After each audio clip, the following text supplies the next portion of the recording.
Hello everyone, Brad Johnson here. In this video, I'm going to be talking about God is a flat term and has no divine power in it.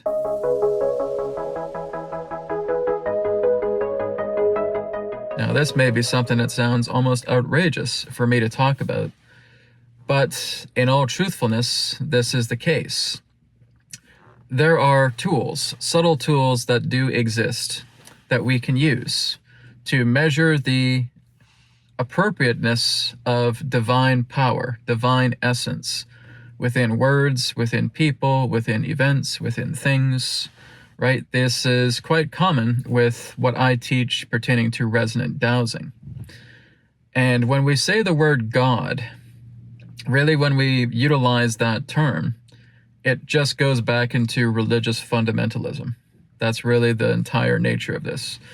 God is a flat note. It is a flat term. It is a very two-dimensional way of being able to understand the infinite creative force, or the creative force that we could call creator.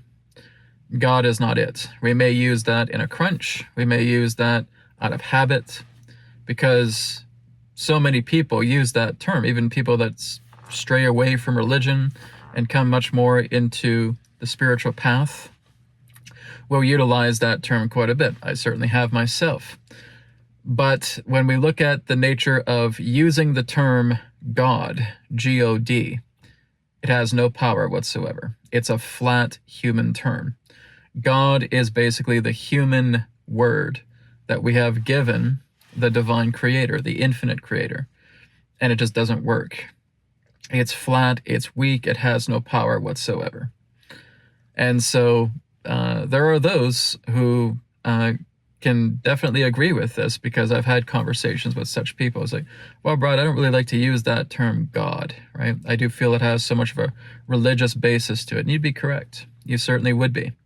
But not only does it have a religious basis to it, it's like I said, it's man's definition of what would understand the infinite creator to be. And it's not even close. Like many other distortions throughout mankind's history, that one is a big one. And it's very flat, and it just has absolutely no buoyancy relating to the divine power. So what could we call God instead? Well, we may look at something very simple, such as the I, or the I am. We could also look at the sound vibration of Om, because that actually holds probably the most power, next to a couple of other terms as well. But when we actually do a resonance test on the power of the vibration of Om, you have much more of a divine essence that comes out of that sound vibration than you would with God, right? God is just like trying to say something that really doesn't have any substance. It's like a dry crust of a term. But when we use the term Om, and we actually measure that through the subtle tools that we can work with that measure the power resonance in the divine planes, Om comes through with passing colors, with flying colors, right?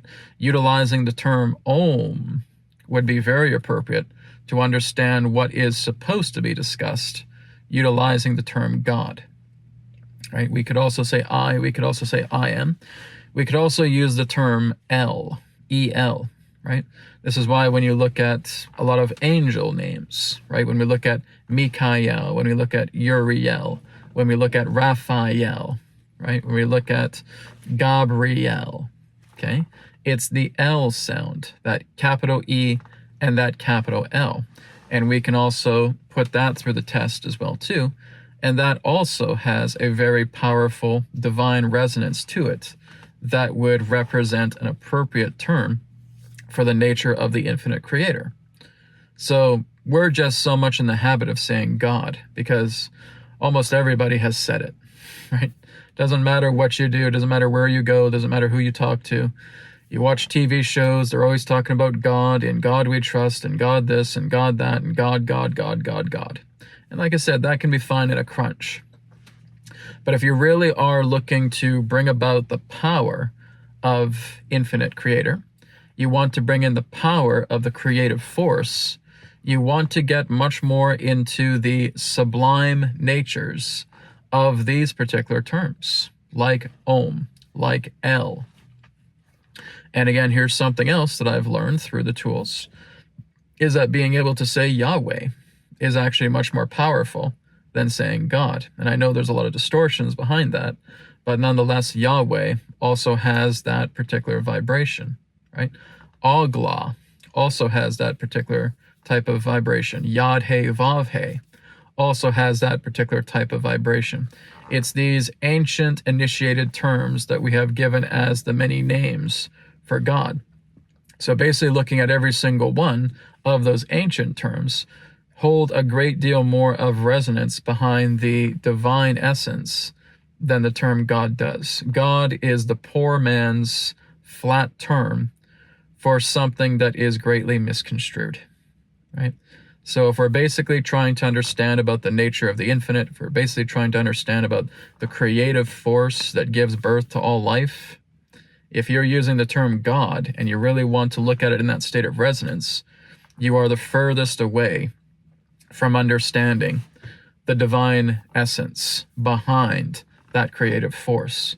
God won't do it, right? You might as well say dog. You might as well turn the word around, flip it upside down, flip it backwards, and just give it a dog sound, right? Saying God would basically be close to the time of resonance of saying dog, right? So, when we look at the nature of God, it is we could say basically a distorted translation to representing a certain aspect of the tetrahedron or the tetragrammaton, right? That's basically where the word God comes from. But again, it's just a very, very flat term. It's a poor translation, right? And it just does not have that richness. That richness quality does not have it of the Om, does not have it of the El, does not have it of the Yad-He, Vav-He, does not have it of many of these different ancient initiated terms for the nature of God. You want that term to resonate with the divine planes, and you can do that with certain forms of subtle tools, subtle vibrations, working together with dowsing in that example, right? Working together with like a universal pendulum and being able to say these terms and seeing exactly how it reacts, right? It's quite a beautiful thing when you put this into practice. But again, we get so much carried away into thinking that, oh, God this and God that, and God we trust, and God this and God that. And it has just been one of the biggest distortions through the religious fundamentalism that has been put upon our entire planet. Rather, I would say throw God away and look into the nature of the creative force, look into the nature of the infinite creator through the resonance that comes through these particular terms that have been through initiation circles, ancient mastery schools for centuries, because they are certainly onto something. When you say that creative force term that has that resonance behind it, you are feeling that infinite power. You are feeling that infinite essence. You are feeling that infinite resonance a great deal more. Just something that may represent a new path for you to follow. And working with that, whether it's El, whether it's Om, whether it's Yahweh, whether it's Yad-He, Vav-He, whether it's Agla, right? There's many different terms. Got to do some research on it. But like I said, as far as the flat term of God goes, throw it in the trash. It doesn't do you any good pertaining to the resonance of the divine because it does not fit. Thank you so much for watching, and I'll speak to you again in another perspective of the now. Take care.